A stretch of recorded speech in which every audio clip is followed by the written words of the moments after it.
வணக்கம் நண்பர்களே. கடந்த ஆண்டு டிஆர்பி நடத்தின டெட் டீச்சர்ஸ் எலிஜிபிலிட்டி டெஸ்ட்டில் பேப்பர் 1க்கு ஒவ்வொரு பேட்சில் அவங்க நடத்தும் போதுமே 30 கொஷின்ஸ் கேட்டிருந்தாங்க. ஆக்சுவலாக அதுக்கான சிலபஸ் அவங்க 1லேருந்து 8th வரைக்கும் சொல்லியிருந்தாங்க. இப்போ நமக்கு மெயின் எக்ஸாமுக்கு ஃபஸ்ட் ஸ்டாண்டர்ட்லேருந்து 10th வரைக்கும் சொல்லியிருக்காங்க இல்லையா?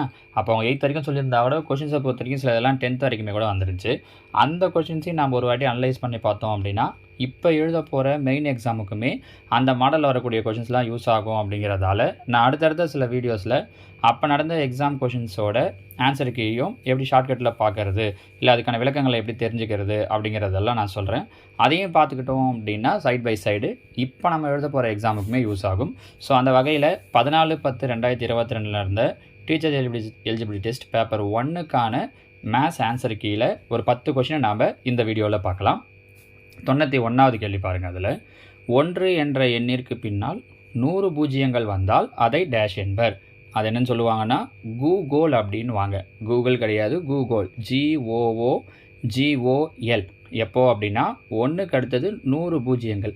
இதே கொஷின் எப்படி கூட கேட்கலாம் அப்படின்னா 1 × 10⁻100 அப்படின்னு சொன்னாலும் இதே ஆன்சர் தான். சரிங்களா? ஸோ கொஷின் எப்படி கேட்குறாங்க அப்படிங்கிறத கவனிச்சுக்கோங்க. ஓகேவா? அடுத்தது 92. Find the GCD of 2x² - 18, x² - 2x - 3.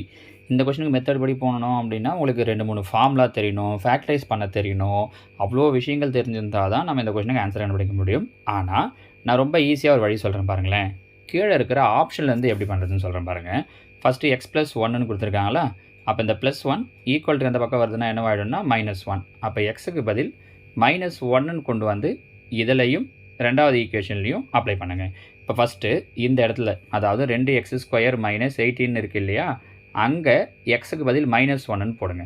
-1 apply பண்ணிங்கன்னா -1 ஸ்கொயர் பண்ணால் +1, ஒரு 2 2 2 - 18. நமக்கு என்ன வரணும்னா அப்படி அப்ளை பண்ணும்போது ஆன்சர் 0 வரணும். ஆனால் இங்கே 2 - 18ன்னு வந்திருக்கு, -16, 0 வரல. அப்போ இது ஆன்சர் கிடையாது. அடுத்த ஆப்ஷன் என்ன கொடுத்துருக்காங்க? x - 1. அப்போ x - 1 அப்படின்னா -1 இந்த பக்கம் வந்துச்சுன்னா +1. அப்போ x = +1. நமக்கு மேலே என்ன இருந்துச்சு கொஷினில்? 2x² - 18. பாருங்கள், 1ன்னு அப்ளை பண்ணாலும் 1² 1 தான், 2 1s are 2, 2 - 18 மறுபடியும் -16 வருது. அப்போ இதுவும் ஆன்சர் கிடையாது.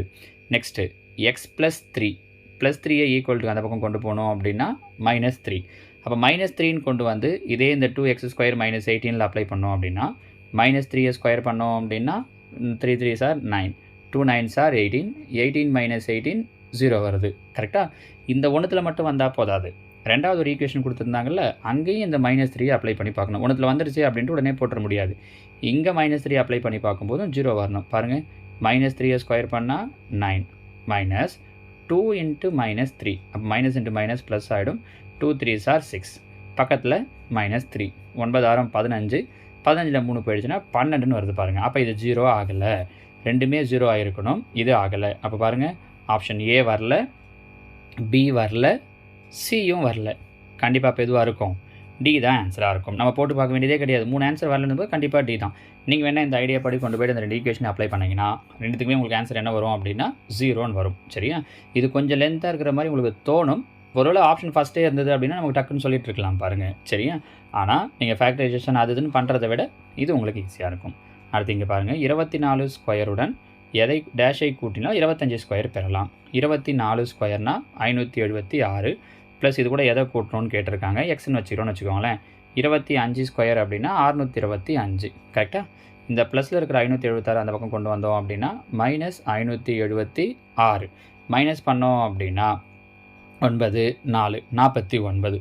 49ங்கிறது எதோட ஸ்கொயர்? வெரி குட், 7ஓட ஸ்கொயர். எங்கே இருக்குது? இந்த பாருங்கள், ஆப்ஷன் டி. ஸோ 7 ஸ்கொயர் அப்படிங்கிறது தான் நம்மளோட ஆன்சர். சரியா? அடுத்தது 5² ஹோல் கியூப். இது பாருங்கள், இது அந்த அடுக்குக்குறி விதிகளை பயன்படுத்தி கொஸ்டின் கேட்டிருக்காங்க. 5² ஹோல் கியூப் அப்படின்னா 5 பவர் இந்த 2ஐயும் 3ஐயும் பெருக்கிட்டோம் அப்படின்னா 5⁻6. ஏன்னா ஃபார்முலா என்னென்னா a/m ஹோல் பவர் என்னன்னா இந்த m-ஐயும் பெருக்கலாம். சரியா? அப்போ அதே மாதிரி இங்கே பாருங்கள், 3 பவர் -3 இன்ட்டு 3 பவர் -3 இன்ட்டு, இல்லாட்டி நீங்கள் என்ன பண்ணலாம் அப்படின்னா இந்த ஸ்டெப்பில் இன்னும் கூட இது ரெண்டும் உள்ள பெருக்கல்ல தானே இருக்குது. இது 3 பவரில் 1, இங்கே 3 பவரில் 5. a/m ப்ளஸ் a/n பவர் ரெண்டுத்தையும் ஆட் பண்ணிக்கலாம். அப்போ 5 1 ஆட் பண்ணால் 6. இது இல்லாமல் பவரில் -3 இருக்குது. அப்போ 6 3 -18. அப்போ 3 பவர் -18. இங்கே பாருங்கள் 15 பவர் -2. 15 எப்படி பிரிக்கலாம்? 3 5 15. பவரில் என்ன இருக்குன்னா -2. அப்போ இந்த -2ன்றது ரெண்டுத்துக்கும் கொடுக்கலாம். So 3 power -2 into 5 power -2. இப்போ பாருங்கள் 5 அடுக்கில் இங்கே 6 இருக்குது, இங்கே -2 இருக்குது. அப்போ 5 அடுக்கில் 6ல் 2 போயிடுச்சுன்னா 4. 3 பவரில் இங்கே -18, இங்கே -2. ரெண்டுமே ஒரே குறியாக இருக்கிறதுல ஆட் பண்ணோன்னா 3 பவர் -20. பவரில் மைனஸ் இருக்குன்னா அதை நம்ம கீழே கொண்டு வந்துடலாம். அப்போ அந்த மைனஸ் என்னவாயிடும்னா ப்ளஸ் ஆகிடும். So 3 power +20. So 5 power 4 by 3 power 20 அப்படிங்கிறது தான் நம்மளோட ஆன்சர். அந்த ஆன்சர் எங்கேயாவது இருக்கான்னு பார்த்தோம் அப்படின்னா இல்லை. 5 பவர் 4 பை 3 பவர் 20 அப்படின்னு இருந்திருக்கணும். அந்த ஆன்சர் எங்கேயாவது இருக்கா அப்படின்னா காணும் பாருங்கள். அப்போ ஆனால் அதுக்கு பதில் அவங்க என்ன கொடுத்துருக்காங்கன்னா இங்கே பாருங்கள், இந்த 5ஐயும் 3ஐயும் காமனாக போட்டுட்டு 5 பவரில் 4 இல்லையா, ஹோல் பவர் 4. இந்த 20 என்ன பிரிச்சிடுறாங்க அப்படின்னா 5 4s are 20. அப்போது 5 பை 3 பவர் 5 ஹோல் பவர் 4ன்னு பிரிச்சிடுறாங்க. புரியுதுங்களாமா? ஸோ இப்படியும் எழுதலாம் அப்படிங்கிறது தான். சரியா? அடுத்தது 95 பாருங்கள். Find the value of C. அதாவது 3c by 16 ஈக்குவல் டு 48 இப்படின்னு கொடுத்துட்டாங்க. நமக்கு சி உடைய வேல்யூ தேவை. அப்போ இங்கே இருக்கிற இந்த 3/16 ஈக்குவல்ட்டுக்கு அந்த பக்கம் வருது அப்படின்னா 16/3 வரும். 1 3 3, இங்கே பாருங்கள் 1 3 3, 6 3 18. 16 பெருக்கிறோன்னா 256. அப்போ சி உடைய வேல்யூ 256. ஓகேவா? அடுத்தது 96. இவைகளை காரணிகளாக கொண்ட சிறிய எண் வாட் இஸ் த லீஸ்ட் நம்பர்னு கேட்டிருக்காங்க. இந்த கொஷனில் பாருங்கள், கீழே இருக்கிற ஒரு ஆப்ஷனாக பார்ப்போம். இதனாலாம் வரக்கூடிய சிறிய எண் என்ன? இந்த எல்லா நம்பராலையும் வகுபடணும்னு அர்த்தம். இப்போ 1ன்னு கொடுத்துருக்காங்க. எல்லா நம்பருமே எந்த வாய்ப்பாட்டில் வந்துடும் அப்படின்னா 1ஆம் வாய்ப்பாட்டில் வந்துடும். அப்போ இதை விட்டுடலாம். 2 கீழே இருக்கிற எல்லாமே 2ஆம் வாய்ப்பாட்டில் வரும். அப்போ இதுவும் பிரச்சனை இல்லை. 4 80 4ஆம் வாய்ப்பாட்டில் வரும். 100 4ஆம் வாய்ப்பாட்டில் வராது. 128 வரும். 160 வரும். அடுத்தது 4 முடிஞ்சிச்சா? 5 இங்கே பாருங்கள் 80 5ஆம் வாய்ப்பாட்டில் வரும். 128 5ஆம் வாய்ப்பாட்டில் வராது. அப்போ மீதி 5 முடிஞ்சுதா? 8 80 வரும். 160 வரும். 10ஆம் வாய்ப்பாட்டில் 80 வரும். 160 வரும். 16ஆம் வாய்ப்பாட்டில் I16 பை16 ரெண்டுமே வரும். 20ஆம் வாய்ப்பாட்டில் 4 2 8 8 2 16. 40ஆம் வாய்ப்பாட்டில் 40 இதுவும் வரும். 80ஆம் வாய்ப்பாட்டில் 80 2 80. அப்போ இந்த 2 நம்பரும் இவங்க சொல்லியிருக்கிற எல்லா வாய்ப்பாட்லேயும் வருது. அதனால தான் அவங்க என்ன பண்ணியிருக்காங்கன்னா what is the least number, சிறிய எண் என்னன்னு கேட்டிருக்காங்க. அப்போ இது ரெண்டுத்தில் எது சின்ன நம்பராக இருக்குது? 80 தான் சின்ன நம்பராக இருக்குது. ஒட்டுமொத்தமாக அவங்க கொடுத்துருக்கிற ஆப்ஷனில் சின்ன நம்பரை பார்த்து சூஸ் பண்ணுறக்கூடாது. இந்த ஐடியாவெல்லாம் செக் பண்ணிவிட்டு ஒரு வேளை 2 நம்பர் வந்து நின்றுச்சுன்னா அதில் சின்ன நம்பர். ஓகேவா? So answer 80. அடுத்தது பாருங்கள், find the area of the following figure. இதில் கவனிச்சுக்கோங்க. இதில் என்னென்னா மொத்தமாக 1 2 3 4 முக்கோணம் இருக்குது. முக்கோணத்தோட பரப்பளவுக்கு formula ½ into b into h. மொத்தம் 4 இருக்கிறதால இன்ட்டு 4ன்னு போட்டுக்கிறேன். சரியா? இப்போது பேஸ் தெரியணும், ஹைட் தெரியணும். பாருங்கள், இதான் பேஸு. பேஸ் எவ்வளோ இதோ கொடுத்துருக்காங்க 12, ஹைட்டு 5. எல்லா முக்கோணத்துக்கும் அதுதான். அப்போ ½ இன்ட்டு பேஸ் 12 ஹைட்டு 5 இன்ட்டு மொத்தம் 4 முக்கோணன்றதால 4. கேன்சல் பண்ண முடியுமான்னு பாருங்கள். 1 2 2 4 12 60. அப்போ 120. ஸோ இந்த முக்கோணம் எல்லாத்தோட பரப்பும் எவ்வளோ வந்துடுதுன்னா 120.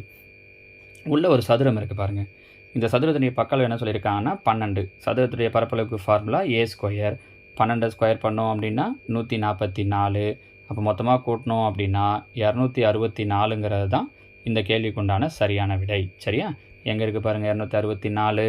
இதோ ஆப்ஷன் டி 264 சென்டிமீட்டர் ஸ்கொயர் அப்படிங்கிறது தான் இந்த 97வது கேள்விக்கான சரியான விடை. புரியுதுங்களா?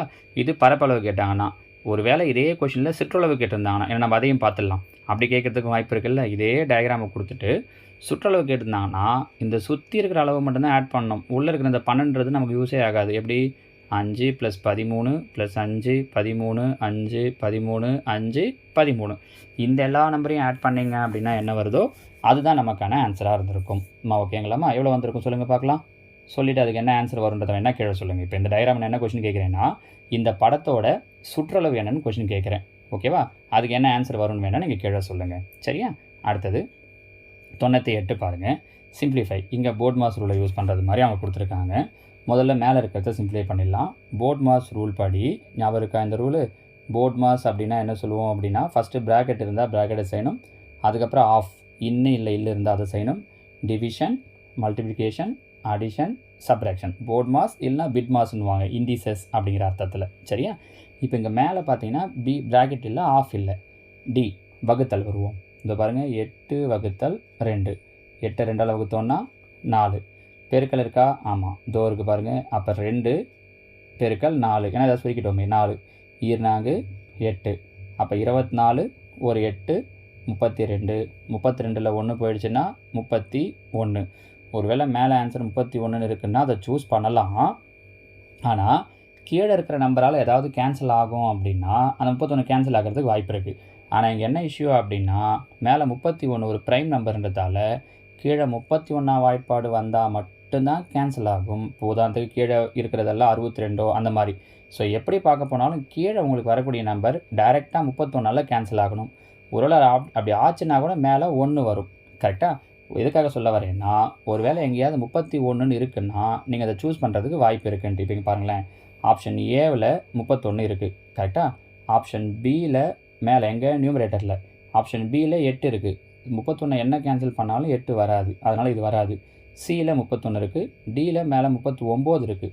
31 கேன்சல் பண்ணாலாம் 39 வரவே வராது. அப்போ முதல்ல நீங்கள் எது முடிவு பண்ணிடலான்னா பியும் டியும் கிடையாதுன்னு முடிவு பண்ணிடலாம். பாருங்கள், ஒருவேளை சிலையோ ஏவிலையோ மேலே 31 கொடுக்காம அவங்க விட்டுருந்தாங்க, ஒன்றுத்தில் மட்டும்தான் விட்டுருந்தாங்க 31னா நம்ம இந்நேரம் கணக்கையே முடிச்சுட்டுருக்கலாம். பாருங்கள், சரியா?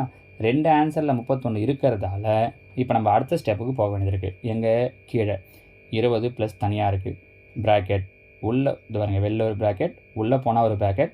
இந்த பவரில் ஏதோ பார் மாதிரி கொடுத்துருக்காங்க இல்லையா சார் அப்படின்னா என்ன அர்த்தம்னா அதுவும் ப்ராக்கெட் தான். நிறைய ப்ராக்கெட்ஸ் வரும்போது அடுத்தடுத்து ப்ராக்கெட்டை டெனோட் பண்ணுறதுக்காக இந்த மாதிரி பாரை யூஸ் பண்ணுவாங்க. அப்போ முதல்ல ப்ராக்கெட்டை முடிக்கணும்.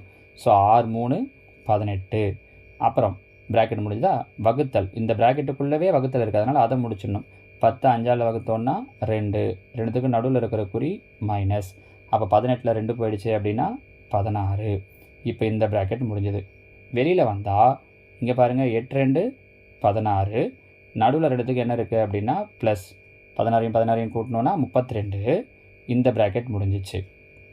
இங்கே ப்ளஸ்ஸு, வெளியில் என்ன இருக்குன்னா 20. அப்போ 32 ஒரு 20 என்ன கிடைக்குது அப்படின்னா 52. ஏற்கனவே ஞாபகம் இருக்கா மேலே என்ன வச்சுருந்தோன்னு 31 வச்சுருந்தோம். So answer 31/52. நம்ம புரியுதுங்களாம்மா? முழுசாக சம்ம போனன்னு கூட கிடையாது. நம்ம ஃபஸ்ட் ஆஃப் பார்த்த உடனே எதுவும் வரும் வராதுன்னு முடிவு பண்ணிட முடியுது பாருங்கள். சரியா? 99 பாருங்கள். ஒரு முக்கோணம் செவ்வகமாக மாற்றப்படுகிறது. முக்கோணத்தின் பரப்பு 108 சென்டிமீட்டர் ஸ்கொயர் மற்றும் செவ்வகத்தின் நீளம் 24 சென்டிமீட்டர் எனில் செவ்வகத்தின் அகலம் காண்க. இது ஒரு டிஃப்ரெண்ட்டான கொஷின் மாதிரி. ஏன்னா ஒரு வடிவத்தை இன்னொரு வடிவமாக மாற்றுறாங்கன்னா நம்ம என்னென்னு படிச்சிருப்போம் அப்படின்னா 2தோட சுற்றளவு சமமாக இருக்கும் அப்படின்னு தான் படிச்சிருப்போம். ஆனால் இங்கே அவங்க கொடுக்கும்போது முக்கோணத்தோட பரப்பளவு கொடுத்துருக்காங்க, செவ்வகத்தோட நீளம் கொடுத்துருக்காங்க. லென்த் ஆஃப் தமிழ் கொஞ்சம் மறைஞ்சிருக்கு, அதனால் இங்கிலீஷில் காட்டுறேன் பாருங்கள். லென்த் ஆஃப் த ரெக்டாங்கிள் 24 சென்டிமீட்டர்னு கொடுத்துருக்காங்க. கொஷின் கேட்கறது செவ்வகத்தின் அகலம். இங்கே நல்லா ஒரு விஷயத்தை ஞாபகம் வச்சுக்கோங்க. ஒரு முக்கோணம் இருக்குது, சரியா? இந்த எந்த முக்கோணமாக இருந்தாலும் சரி, இந்த முக்கோணத்தை நான் ஒரு செவ்வகமாக மாற்றுறேன் அப்படின்னா முக்கோணத்தோட பரப்பளவு என்ன? ½ BH. செவ்வகத்துடைய பரப்பளவு என்ன? L × B. ஒருவேளை இங்கே அவங்க சுற்றளவை பேஸ் பண்ணி கொடுத்துருந்தாங்கன்னா 2தோட சுற்றளவும் ஈக்குவலில் முடிச்சிடலாம். ஆனால் பரப்பளவு யூஸ் பண்ணி கொடுக்குறாங்க அப்படின்னா இந்த முக்கோணத்தோட பேஸ் இருக்குது பார்த்தீங்களா, இந்த பேஸும் இந்த செவ்வகத்துடைய லென்த்தும் ஈக்குவலாக இருக்கும். இந்த பேஸும் இந்த லென்த்தும் ஈக்குவலாக இருக்கும். அப்போ என்னென்னா இங்கே செவ்வகத்துடைய லென்த் என்ன சொன்னாங்க? 24. அப்படின்னா இந்த முக்கோணத்தோட பேஸ் என்ன அர்த்தம் அப்படின்னா முக்கோணத்துடைய பரப்பளவு ½ BH இல்லையா? அப்போ ½ இந்த பியோட வேல்யூ இப்போ 24ன்னு அர்த்தம். சரியா? அப்போ நம்ம இங்கே முடிச்சிடலாம். 24 × H ஈக்குவல் டு முக்கோணத்தோட பரப்பளவு என்ன சொன்னாங்க? 108. சரி, இங்கே கவனிங்க. பின்றது இந்த எல்லுக்கு சமம் ஆச்சா? மீதி என்ன இருக்குது? ½ ஹெச்சும் இருக்குது இல்லையா? இந்த ½ ஹெச்சும் இந்த செவ்வகத்தினுடைய அகலத்துக்கு சமம். ½ ஹெச்சும் எதுக்கு சமம்? செவ்வகத்தினுடைய அகலத்துக்கு. அவங்க என்ன கொஸ்டின் கேட்டிருக்காங்க? பிரெத் ஆஃப் த ரெக்டாங்கிள், அகலம் தான் கேட்டிருக்காங்க. கரெக்டாக? அப்போ இந்த ½ ஹெச்சும் தான் அவங்க கேட்டிருக்காங்கன்னு அர்த்தம். ஸோ இந்த ½ ஹெச்சையும் இங்கே வச்சுக்கலாம். ½ × H இங்கே வச்சுக்கிட்டு மல்டிப்ளையில் இருக்கிற இந்த 24 ஈக்குவல்ட்டுக்கு அந்த பக்கம் அமிச்சோம் அப்படின்னா டிவைடில் போகும் 108/24. கேன்சல் பண்ண முடியுமான்னு பார்க்குறேன்.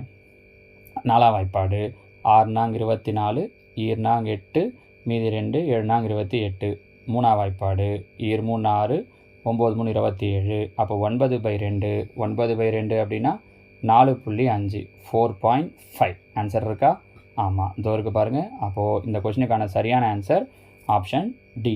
ஸோ இது ஒரு வித்தியாசமான கொஷின் பாருங்கள். ஒரு முக்கோணம் இருக்குது, அந்த முக்கோணத்தை ஒரு செவகமாக மாற்றுறாங்க அப்படின்னா இந்த முக்கோணத்தோட பேஸும் இந்த செவகத்துடைய பேஸ் அதுதான் லென்த்து ரெண்டும் ஈக்குவலாக இருக்கும்.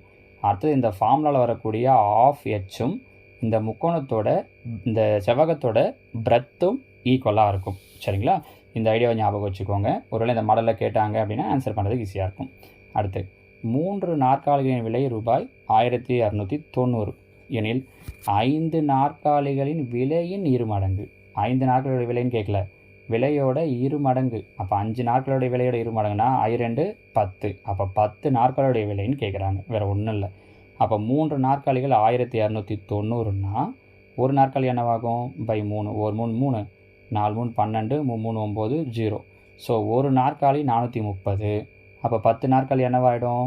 4300. முடிஞ்சிச்சு. நாம் என்ன பண்ணிடுவோம்னா 5 நாற்காலி நினச்சும் போட்டுருவோம். அவங்க அதனுடைய 2 மடங்குன்னு சொல்லியிருக்காங்க. அப்போ அதை 2ஆல் பெருக்கிறோம். ஸோ 4300. சரிங்களாம்மா? இந்த கொஷின் பேப்பரில் மொத்தமாக 30 கேள்விகள் கேட்டிருக்காங்க. இது அந்த 14-10 14-10 4 கேட்டிருக்கக்கூடிய 30 கேள்விகளில் ஒரு 10 கேள்வி பார்த்துருக்கோம். மீதி கேள்வியை நான் உங்களுக்கு அடுத்த வீடியோவில் எக்ஸ்பிளைன் பண்ணுறேன். ஓகேவா? தேங்க்யூ.